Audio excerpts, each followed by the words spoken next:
Olá, galera, tudo bom com vocês? Eu sou a Juliane e hoje eu vim aqui comentar com vocês o capítulo 1090 de One Piece, intitulado Almirante Kizaru.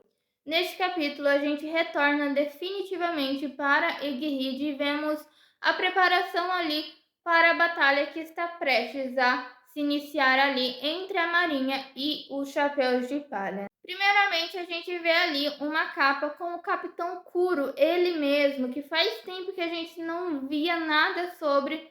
Ele está ali lendo um livro com gatos pretos ao redor dele. Então, finalmente, a gente inicia esse capítulo com o Luffy se apresentando para os Goroseis. Ele diz que é Monkey D. Luffy, o homem que vai se tornar o rei dos piratas.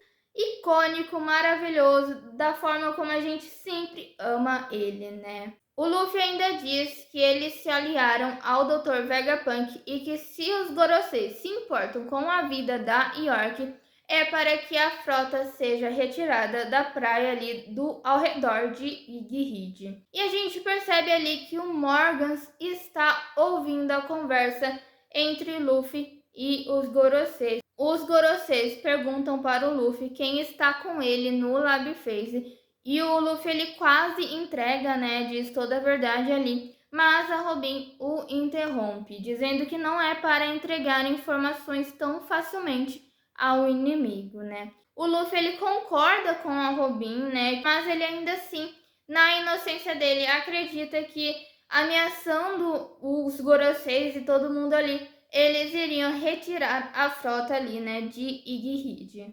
O Sonja Garcia Saturni fala que eles precisam proteger três coisas.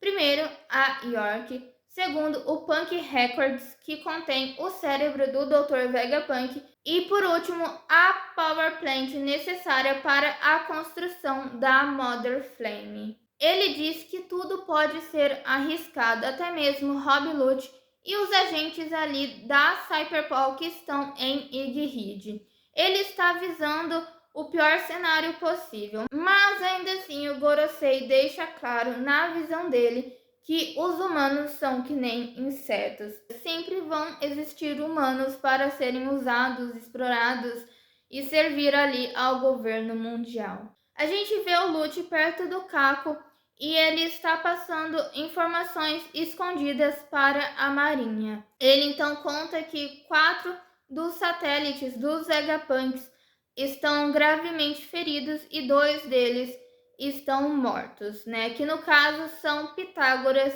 e Shaka. O que significa que o Lute traiu os Chapéus de Palha e os Vegapunks, né? Essa aliançazinha que aconteceu ali não durou muito tempo, sabe? Eu acho que era um pouquinho assim óbvio de se prever que ele não iria se aliar ali aos Chapéus de Palha definitivamente, né? Não vai ser um desmaio ou alguns serafins ameaçando ele de morte que vai fazer com que o Lute deixe de ser cadelinha do governo mundial.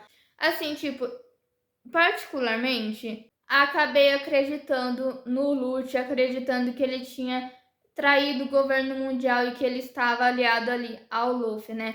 Isso porque eu acredito muito no Luffy, sabe? Eu acredito muito na intuição que ele tem com as pessoas que pedem para ser aliadas dele, né? Por conta disso, eu acreditei, gente. Mas eu acreditei nisso porque ele sempre é muito certeiro, sabe? Apesar de ele ser bem inocente, apesar de ele acreditar na palavra das pessoas de que elas não vão trair ele, ainda assim parece que o Luffy ele sente quando a pessoa ela tem boa intenção e quando não tem, sabe? Ainda assim existem personagens que eles sempre têm um pé atrás, né? E personagens que ainda não fizeram nada na obra, né? Por exemplo, o Caribou, que desde Sabaody ali, quando eles se conheceram, o Luffy sempre mantém um pé atrás com relação ao Caribou, sempre tem uma certa aversão, parece que realmente ele sente que existe uma má intenção por trás das ações do Caribou ali, né? Por mais que o Caribou ainda assim tenha ajudado o Luffy ali em um ano,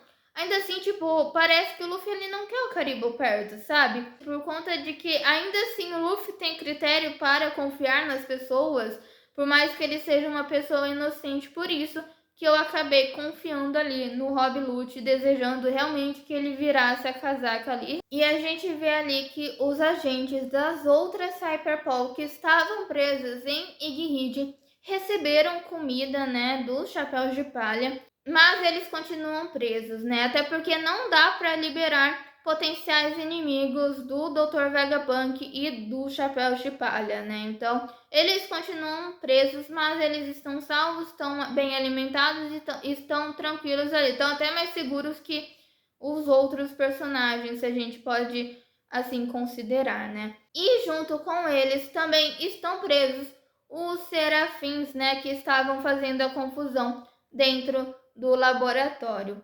Eles acabaram sendo presos em bolhas, né, que são as mesmas bolhas que prendem os pacifistas Mark III. Elas são revestidas com energia de Kairosek.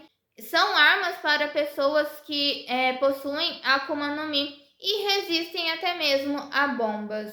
A S-Snake acabou despetrificando o Frank e os outros personagens ali que tinham virado pedra. Ela acabou recebendo uma ordem do Luffy e ela acabou acatando essa ordem. Então a gente descobre que, assim como a Hancock, a S-Snake menospreza todo mundo menos o Luffy. O Vegapunk diz que isso se dá por conta das informações do fator de linhagem que são transferidas durante a clonagem. Então a mesma personalidade que a Hancock tem vai ser transferida ali para a S-Snake, né? E também, da mesma forma, os outros Shichibukais ali e os outros serafins também. A gente pode interpretar dessa forma, né?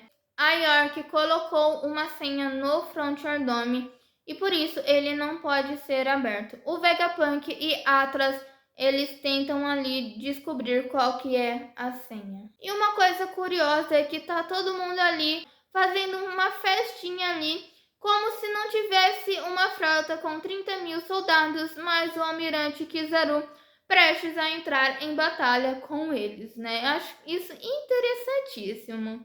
É definido que o destino de fuga deles será nada mais, nada menos do que Elbaf. E é lógico que o Luffy e o Usopp ficam muito animados com essa notícia. Eu tenho certeza que eles não vão para Elbaf ainda. Vai demorar bastante para eles chegarem na Terra dos Gigantes. Isso porque, como vocês estão vendo, uma guerra está se iniciando ali na ilha. E também porque eu acho que existem vários fatores ali que podem impedir eles de ir para Elbaf nesse momento, como o Garp em Hashinosu. Outro detalhe é que o Lute está encarando a Stussy. Será que ele ficou apaixonado pela mordida que a Stussy deu nele? Assim, gente, eu sei que o Lute é um personagem muito detestável, mas eu não nego pra vocês que talvez eu shipparia ali, se ele fosse um personagem melhor, eu shipparia ele com a Stussy. Eu acho que formaria um casal bonitão ali, Stussy e Lute, mas não vai rolar. Primeiro porque o Lute não é uma pessoa legal, né? E segundo porque o Oda não desenvolve casais muito bem. Para que eles consigam escapar de Iggyrid em direção a Elbaf, eles teriam que mover o Sunny para a parte noroeste da ilha. E o Vegapunk, ele queria muito usar o Vega Force para sobrevoar os navios inimigos, mas o robô só consegue sobrevoar no espaço aéreo de Iggyrid. O Frank então diz que não tem problema, pois o Sunny consegue voar por 1 quilômetro. Então o Frank, o Luffy, a Lilith e a Bonnie, eles vão para o Sunny para mover ele de lugar, né? O Luffy, ele estranha um pouquinho ali a Bonnie pelo fato de que ela estava chorando bastante de noite e agora ela está bem de boa e está até mesmo alegre. O Gorosei pergunta se o Kizaru não consegue manipular o Frontier Dome, já que esse é um sistema de defesa que usa lasers e o almirante é feito de luz. O Kizaru responde que é possível, mas que o guarda de Vegapunk é seu amigo e por isso ele não pretende ignorar Sentomaru e trair seus ideais, já que o Sentomaru é um homem determinado a lutar pelo seu dever. O Kizaru ainda diz que começar um ataque desse jeito faria com que o Sentomaru ordenasse a Sea Beast Weapons e aos 50 pacifistas em seu controle que afundasse os navios e as perdas da marinha seriam enormes. A marinha está se preparando para a batalha. O Kizaru usa Yata no Kagami e entra em Igihide. O Kizaru ataca Sentomaru e o garoto ainda diz que a sua defesa é a defesa mais forte do mundo. O capítulo termina com o Luffy super preocupado, seríssimo ali, percebendo que alguém muito forte está a caminho, entrou ali em Igihide. E provavelmente essa pessoa é o Kizaru. Será que o Luffy ele está preocupado por conta do trauma que ele sofreu há 2 anos atrás com a separação dos Mugiwaras ali em Sabaori?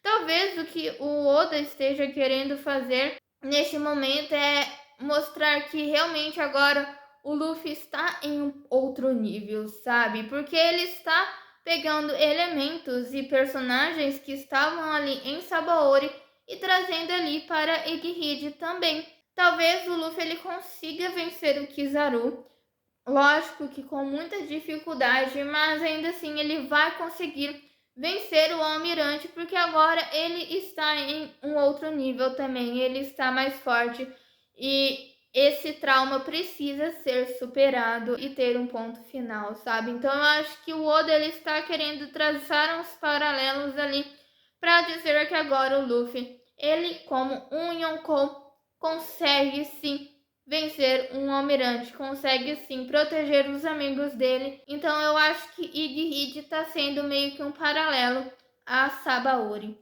Então é isso, gente. Esse foi o vídeo de hoje. Eu espero que vocês tenham gostado dele. Se vocês gostaram, curtam esse vídeo, comentem nele, compartilhem com seus amigos, porque assim é uma forma de me incentivar cada vez mais a trazer conteúdos para vocês. Já aviso vocês que o meu canal não é só sobre One Piece, eu também falo sobre livros, séries, animes, filmes e outras formas de entretenimento. Então é isso, gente. Até a próxima e até mais.